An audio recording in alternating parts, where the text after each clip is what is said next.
Morning, everybody. Welcome back. We're going to have another awesome week this week. Today is Monday, and today is our big solar eclipse day. I want to remind you that today, from about 11:30 to about 1:30 or 2 o'clock, about 80% of the sun's light is going to be blocked. Now, just because it's dark outside doesn't mean that we can look at the sun. It's going to look like a big black spot in the sky. We don't want to look directly at it because it can still burn you. And you can still burn your eyes and can still scar your eyesight. So we don't want to look directly at it. Everything is safe, everything is prepared for, but we do not want to look directly at the sun. I want to remind Ms. Choclin's classes not to use the Pringles pinhole cameras because some people who use those, if we don't use them correctly, they can still harm your eyes. So we're not going to use the Pringles pinhole cameras today either. Students, you have a lot of things to bring back. You need to bring back your handbook forms. You need to bring back your technology use forms. Right now we have about 600. We are definitely going to get Chromebooks out to you this week.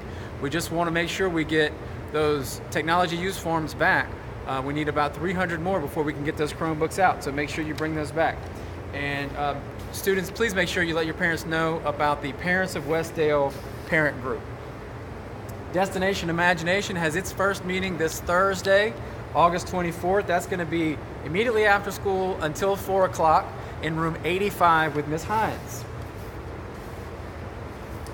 Teachers, we have our team meetings today, so please meet in our normal rooms today for team meetings, and we'll go over the extensive memo that was sent on Friday with all the school procedures and any other school procedures we need to adjust.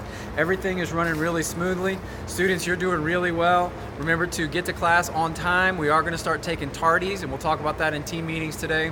But today we are taking tardies for students who do not get to class on time. If you get too many tardies, you're going to end up in after-school behavior clinic, and that's not a fun place to be. Make sure you're going from one class to the other class. Take care of your business in between because you will not be let out of class for any reason.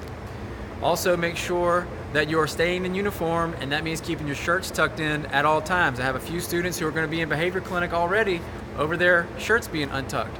Remember that we're paying attention to the details, and the details is where we find excellence. So if we want to get to that next level, we've got to pay attention to the details. You're doing a great job so far. Keep up the good work. Focus on your academics. Take ownership of your own learning.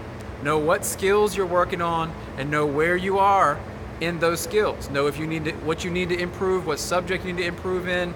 Do you need to move to a different advisory class to work on math, or you getting behind in English, you need some extra help there? Take ownership of your own learning and know those things about your own learning. Like I said, you're doing a great job. Keep up the good work. Listen to what your teachers tell you to do. Listen to what we tell you to do, and I promise you, it's impossible to fail. But if you don't listen to what we tell you to do, it's impossible to succeed. So remember what we say: come to school prepared to learn, read every day, obey the rules, take care of each other, and success will follow. Let's have a great week.